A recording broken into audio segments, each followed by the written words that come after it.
5 IPOs एक साथ launch हो रही है ऑन 19th दिसंबर। इनका लास्ट डेट ऑफ एप्लीकेशन भी सेम है 23rd दिसंबर एंड पांचों के 5 लिस्ट भी सेम डे पर ही होने वाले हैं 27th दिसंबर। ये रहा, आपको स्क्रीन पे पांचों का नाम दिख जाएगा अलोंग विद द एसोसिएटेड जीएमपीज। मैंने ग्रे मार्केट प्रीमियम के हिसाब से इसको सॉर्ट करके रखा है। दैट डज नॉट मीन कि आपको हाईएस्ट जीएमपी वाले में अप्लाई करना है, लोएस्ट वाले में अप्लाई नहीं करना है, ऐसा नहीं होता। GMP is just one measure of application, और भी अपने काफी चीज को कंपेयर करते हैं, एनालाइज करते हैं। अब जब 5 आईपीओ एक साथ ओपन होंगे और अपने पास होता भी स्कैर्सिटी ऑफ फंड्स है, लिमिटेड फंड्स ही है, मनी प्लांट तो है नहीं, अप्लाई भी करना है मल्टीपल फाइल्स से, तो इसीलिए इट इज वेरी इंपॉर्टेंट कि आपको यह पता लगे कि किसमें अप्लाई करना है, किसमें अप्लाई नहीं करना है, और जिनमें अप्लाई करना है उसमें भी प्रायोरिटी क्या होना चाहिए अप्लाई करने का, ताकि लिमिटेड फंड जो 1-2 में अगर अप्लाई कर पाए तो आपको पता होना चाहिए कि वो 1-2 कौन से हैं। तो यही आपके डिसीजन मेकिंग को इन्फ्लुएंस करने के लिए, एनहांस करने के लिए मैंने यहां पे ये पांचों का 5 आईपीओ जो अपने लॉन्च होने वाले हैं, ये पांचों का एक समराइज्ड चार्ट बना लिया, कंपैरेटिव चार्ट बना लिया, जिससे एक रफ आइडिया लग जाएगा कौन सी ओवर वैल्यूड है, अंडर वैल्यूड है, डेट किसमें कितना है, पी रेशियो क्या है, इंडस्ट्री से कंपेयर करके कंपनी करती क्या है, ये वगैरह वगैरह का एक रफ आइडिया अपने को लग जाएगा, जिससे इतना तो पता चल जाएगा किसमें अप्लाई करना चाहिए, किसमें नहीं करना चाहिए और किस ऑर्डर में अप्लाई करना चाहिए। एंड ऑफ द वीडियो मैं आपको यह भी बता दूंगा कि मैं कौन सा आईपीओ में अप्लाई करने वाला हूं और उसका प्रायोरिटी क्या होने वाला है, किसमें पहले, किसमें सेकंड में, कौन सा थर्ड होगा, ये सब मैं आपको end of the video update कर दूंगा। फिलहाल के लिए यहां पे देखते हुए चलो। तो सबसे पहला ममता मशीनरी लिमिटेड का अगर बात करें, ये मैंने जीएमपी के हिसाब से एनालाइज कर रहे हैं, अपने जीएमपी के हिसाब से, but again that does not matter, कोई भी कंपनी पहले एनालाइज किया जा सकता है। ममता मशीनरी का जीएमपी तो 62% है। ये कंपनी करती क्या है, पैकेजिंग मटेरियल बनाने वाली मशीन्स को बनाती है। ये पैकेजिंग मटेरियल नहीं बना रही, packaging material, plastic bags, pouch, ये सब जो बनाने वाले मशीन्स होते हैं, ये कंपनी वो मशीन्स का मैन्युफैक्चर करती है और उसको एक्सपोर्ट करती है। 75 कंट्रीज को एक्सपोर्ट करती है, 70% ऑफ टोटल सेल्स इसका एक्सपोर्ट से आता है। 179 करोड़ का टोटल आईपीओ, लेकिन एक नेगेटिव पॉइंट ये है कि इसमें कोई फ्रेश इशू नहीं है, पूरा का पूरा ओएफएस है, यानी एग्जिस्टिंग शेयर होल्डर्स अपना शेयर बेच के जा रहे हैं। रेवेन्यू और प्रॉफिट का बात करें तो 241 करोड़ का रेवेन्यू है, 11% का ग्रोथ रेट रहा है लास्ट 2 साल में। 36 करोड़ का प्रॉफिट है और 29% एवरी ईयर के हिसाब से वो ग्रो किया है। प्रॉफिट मार्जिन 15.27% का है, यानी फेयरली डिसेंट, मैन्युफैक्चरिंग कंपनी है क्योंकि।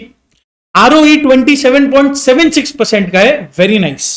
EPS 14.65 है पर share, decent. P ratio IPO price पे 16.58 का है। अगर इंडस्ट्री एवरेज का बात करें तो 43.9 है, यानी इंडस्ट्री एवरेज से कम ही है इसका P ratio, Fairlie under valued company है, तो डिसेंट वैल्यूएशंस पे अवेलेबल है। बहुत ज्यादा डेट है नहीं, 0.09 का डेट इक्विटी रेशियो है। मार्केट कैप है सिर्फ 598 करोड़। 598 करोड़ को आप हमेशा सेल्स से कंपेयर करो। 241 करोड़ का सेल्स है, जिसपे इसका मार्केट कैप है 598 करोड़, यानी company is doing fairly well और बहुत ज्यादा वैल्यूएशंस भी वो आपसे चार्ज नहीं कर रही। लॉट साइज इसका यहां पे मैंने लिख दिया, 61 शेयर्स का एक लॉट है, जिसमें प्राइस बैंड है 230 से 243। अप्लाई हमेशा हायर प्राइस बैंड पे ही करना होगा, लोअर प्राइस बैंड पे करके कुछ शेयर्स मिलेंगे नहीं। और ऑफकोर्स आपके पास 2 ऑप्शन है, रिटेल वाला ऑप्शन है 15,000 के नीचे, और एचएनआई वाला ऑप्शन है 10 लाख से ऊपर वाला कैटेगरी, जिसमें आपको जैसे अप्लाई करना है, you can go for it. मेरा क्या प्रायोरिटी होगा ये मैं आपको लास्ट में बताऊंगा। सेकंड कंपनी पे चलते हैं, डैम कैपिटल एडवाइजर्स लिमिटेड। इसका प्रीमियम, ग्रे मार्केट प्रीमियम 48% का है। ये कंपनी फाइनेंशियल एडवाइजरी में है, 3 काम करती है ब्रॉडली। सबसे पहला इन्वेस्टमेंट बैंकिंग का, equity capital markets, basically IPO या किसी को फंड रेस करना है, प्राइवेट प्लेसमेंट्स करने हैं, क्यूआईपीज आप देखते होंगे, कोई भी कंपनी को फंड रेस करना है, वो इन्वेस्टमेंट बैंकिंग होता है, उसको ये हेल्प करती है, फंड रेस कराने में हेल्प करती है, इसका कमीशन इनकम आता होगा। सेकंड एडवाइजरी देती है ये, M&A mergers and acquisitions, private equity, structured finance advisory, अलग अलग फाइनेंशियल ट्रांजैक्शंस के ऊपर में कंपनी को एडवाइस करती है, कौन सा कंपनी खरीदना चाहिए नहीं खरीदना चाहिए उस पर एडवाइस करती है। और तीसरा ये इंस्टीट्यूशनल इक्विटीज में, यानी ब्रोकिंग एंड रिसर्च। इसका मतलब कि जैसे अपने जो ब्रोकर अपने को रिसर्च, रिटेल को रिसर्च प्रोवाइड करते हैं, वो तो अलग हो गया। ये क्या करती हैं, ये अलग अलग कंपनीज को रिसर्च प्रोवाइड करती हैं। जो अलग अलग बड़े बड़े फंड हाउसेज होते हैं, ये उन्हें रिसर्च प्रोवाइड करती है, इंस्टीट्यूशंस को रिसर्च प्रोवाइड करती है, रिटेल को नहीं प्रोवाइड करती है। आईपीओ का साइज 840 करोड़ का है, लेकिन ये भी पूरा का पूरा ओएफएस है, इसमें कोई फ्रेश इशू नहीं है। रेवेन्यू का बात करें तो 182 करोड़ का रेवेन्यू है, 38% का ग्रोथ रहा है every year for the last 2 years, और 70 करोड़ का इसका प्रॉफिट्स है, 79% पे ग्रो किया इसके प्रॉफिट्स। प्रॉफिट मार्जिन 38.75 का है, क्योंकि ये सर्विस कंपनी है, ये कोई मैन्युफैक्चरिंग कंपनी नहीं, सर्विस कंपनी है, तो इसका प्रॉफिट मार्जिन जाहिर सा बात है वो हायर ही होगा। 54.72% का इसका रिटर्न ऑन इक्विटी है, यानी बहुत अच्छा है। ईपीएस 9.98 10 के आसपास का है, जिसपे इसका पी रेशियो 28.36 का है। इंडस्ट्री एवरेज अगर देखें तो 23.63 है। आईसीआईसीआई सिक्योरिटीज, आईएफएल, ये सब का अगर बात करें तो 23.36 है, यानी ये कोई अंडर वैल्यूड नहीं है और बहुत कम वैल्यूएशन पे आईपीओ ला रही है, ऐसा कुछ भी नहीं है। This company is fairly valued बोलेंगे, ऐसा कोई बहुत ओवर वैल्यूड भी नहीं बोल सकते, क्योंकि इसका अपर हाईएस्ट पी 32.66 है, लेकिन हाँ अंडर वैल्यूड भी नहीं है, ये बात तो पक्की है। डेट है नहीं, नेग्लिजिबल 0.03। मार्केट कैप इसका 2000 करोड़ का है, वर्सेस इसके सेल्स वर्सेस इसका सेल्स जो 182 करोड़ का है। अगेन आप देखो कि बहुत वेरिएशन है, लेकिन जाहिर सा बात है इसका वैल्यूएशन ज्यादा होगा, because this is a service company, और सर्विस कंपनी में प्रॉफिट मार्जिन बहुत ज्यादा आ जाता है। लॉट साइज मैंने आपको बता दिया, 53 करोड़, 269 से 283 इसका प्राइस बैंड है। थर्ड अपना कंपनी है ट्रांसरेल लाइटिंग, 31% का ग्रे मार्केट प्रीमियम है इसमें। अब ये बहुत अलग टाइप का काम करती है तो ये कंस्ट्रक्शन रिलेटेड ही, लेकिन काफी कुछ कंस्ट्रक्ट करती है। मेन काम जो इसका है, 90% रेवेन्यू जिससे आता है, ट्रांसमिशन एंड डिस्ट्रीब्यूशन लाइंस का ये डिजाइनिंग करती है और ईपीसी करती है, engineering, procurement and construction. Basically पूरा ट्रांसमिशन लाइंस को एस्टैब्लिश करने का काम करती है। सिविल कंस्ट्रक्शन में है ये, जैसे कि अलग अलग बिल्डिंग्स वगैरह को डिजाइन करके, EPC again engineering, procurement, construction उसका काम करती है, जिसमें ब्रिजेस, टनल्स, रोड्स, टावर्स, ये सब चीज आ जाते हैं। पोल्स एंड लाइटिंग का भी काम करती है, जो स्ट्रीट्स पे आप स्ट्रीट लाइट, स्ट्रीट पोल्स देखते होंगे, वो सब काम करती है। बट रेलवे सर्विसेज जैसे इलेक्ट्रिफिकेशन, जो रेलवे के ऊपर में जो अपना इलेक्ट्रिक वायर्स होता है, इलेक्ट्रिफिकेशन, सिग्नलिंग, रेलवे सिग्नल्स और ट्रैक लिंकिंग, अलग अलग ट्रैक्स को लिंक करते हुए जाने, ये सब काम करते हैं। लेकिन ये जो 3 और 4 है, ये कोई मेजर काम नहीं है कंपनी का। मेजर काम ये 1 और 2 ही है, transmission, distribution lines and civil construction. तो इसीलिए मैंने बोला है कंस्ट्रक्शन कंपनी है। 839 करोड़ का ये आईपीओ है, 839 करोड़ का आईपीओ, जिसमें फ्रेश इशू है 400 करोड़ का, और फ्रेश इशू का जो 400 करोड़ है वो जाएगा किस तरफ? वर्किंग कैपिटल केपेक्स के लिए, यानी कंपनी एक्सपेंशन करेगी। 439 ऑफर फॉर सेल है, एग्जिस्टिंग शेयर होल्डर तो अपना शेयर बेच देंगे, ठीक है। रेवेन्यू 4130, 4130 करोड़ का रेवेन्यू है, जिसपे 32% का ग्रोथ आया है। 233 करोड़ का प्रॉफिट है, जिसपे 90% का ग्रोथ आया है, यानी इससे पहले कंपनी बहुत ज्यादा प्रॉफिट नहीं कर रही होगी। 5.65% का प्रॉफिट मार्जिन है। मार्जिन कम है क्योंकि कंस्ट्रक्शन रिलेटेड कंपनी है, मार्जिन कम है। रिटर्न ऑन इक्विटी लेकिन अच्छा है, 24.41% का रिटर्न ऑन इक्विटी। ईपीएस 19.59 है, जिसपे इसका पी 22 का बनता है, और 22 का पी वर्सेस अगर इसको इंडस्ट्री से कंपेयर करें 55 का पी है इंडस्ट्री एवरेज, यानी फेयरली अंडर वैल्यूड है, काफी अच्छा वैल्यूएशन पे आईपीओ आ रहा है इसका मतलब। और 0.56 का डेट इक्विटी रेशियो है, जो नेचर है कंपनी का, थोड़ा डेट तो बनता ही है। 0.56 कोई खराब रेशियो नहीं है, फेयरली गुड रेशियो है। 5800 का इसका मार्केट कैप है, लेकिन आप देखो 5800 करोड़ के मार्केट कैप पे इसका रेवेन्यू 4130 करोड़ का है, यानी बहुत ज्यादा डिफरेंस है नहीं। बहुत अच्छे वैल्यूएशंस पे कंपनी आईपीओ ला रही है। और सबसे इंपॉर्टेंट चीज जो यहां पे आपको नोट करना है, इसका ऑर्डर बुक 10,213 करोड़ का है, यानी मार्केट कैप से ज्यादा बड़ा तो इसका ऑर्डर बुक खड़ा हुआ है। तो ये एक पिक्यूलियर पॉइंट है जो आपको नोट करने का है। इसके बाद जो इसका लॉट साइज है, ये रहा 34 शेयर्स, 410 से 432 इसका प्राइस बैंड है। नेक्स्ट अपने चलते हैं सनातन टेक्सटाइल्स का बात करते हैं। 8% का इसका जीएमपी है, और ये यार्न बनाती है, यार्न जो सुई बोल रहा हूं, धागा वगैरह ये प्रोडक्शन करती है। मैन्युफैक्चरर एंड ग्लोबल सप्लायर, यानी ये एक्सपोर्ट भी करती है, बहुत ज्यादा एक्सपोर्ट नहीं है इसका, लेकिन ये एक्सपोर्ट करती है।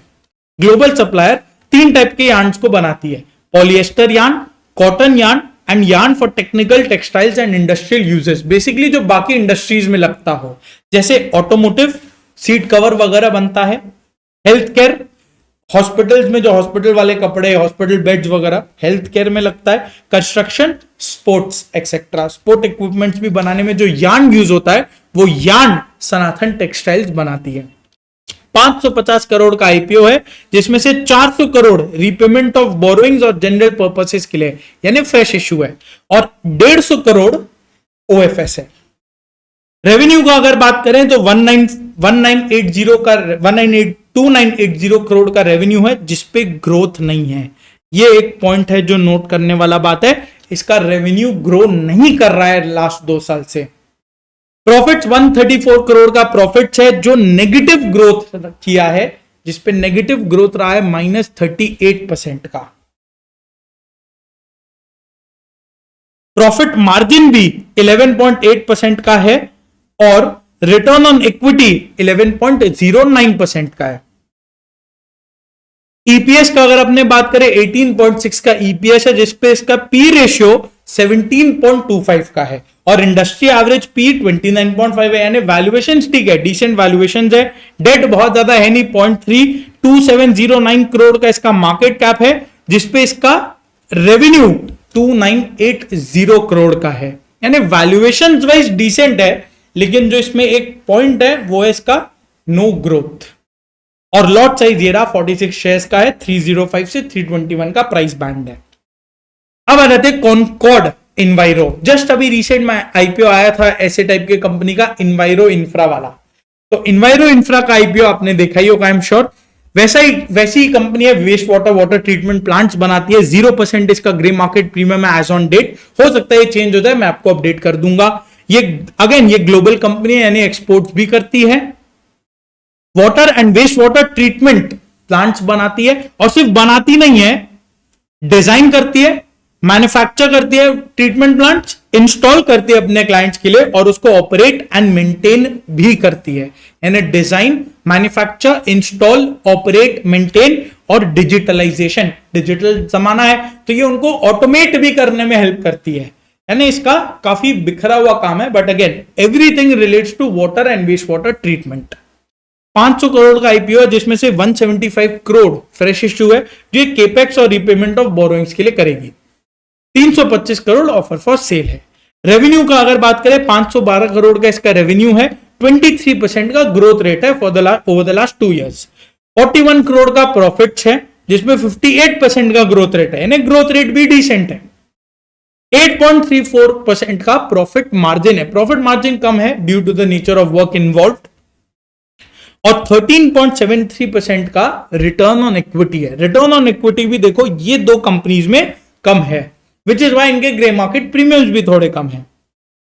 22.77 का ईपीएस है, जिसपे इसका पी रेशियो 30.78 का है। इंडस्ट्री एवरेज 49.82, तो यानी ये अंडर वैल्यूड है, फेयरली अंडर वैल्यूड बोलेंगे। 0.47 का डेट है, बट वो पैसा रेस कर रही है डेट को रीपे करने के लिए, यानी ये डेट इक्विटी रेशियो और कम ही होगा गोइंग फॉरवर्ड। 1450 करोड़ का मार्केट कैप है, लेकिन ये 1450 करोड़ के मार्केट कैप पे ये रेवेन्यू कर रही है 512 करोड़, यानी डिसेंट वैल्यूएशंस पर कंपनी अपना आईपीओ ला रही है।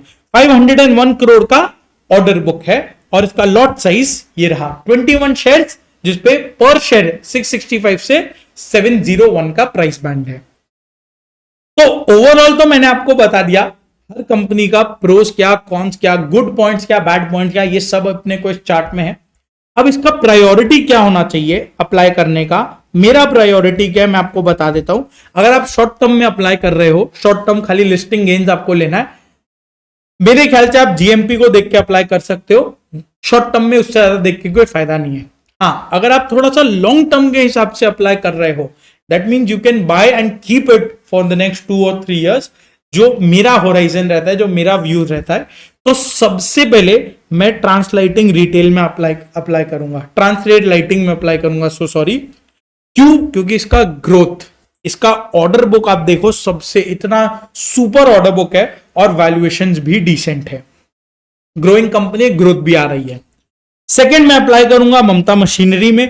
थर्ड अप्लाई करूंगा डैम कैपिटल एडवाइजर्स में। सनातन टेक्सटाइल में 8% का जीएमपी जरूर है, लेकिन I will avoid this company क्योंकि इसमें ग्रोथ नहीं है, और ग्रोथ मेरे लिए एक फैक्टर रहता है। इसमें ग्रोथ नहीं है, इसलिए मैं इसमें अप्लाई नहीं कर रहा।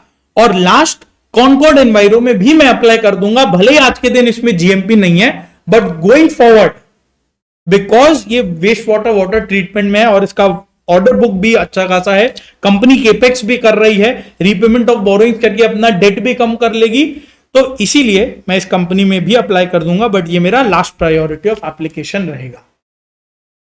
तो ये मैं आपको अपना प्रायोरिटी ऑफ इन्वेस्टमेंट भी बता दिया। आप किस में अप्लाई करने वाले हो कमेंट करके बता देना। And for more such content keep following.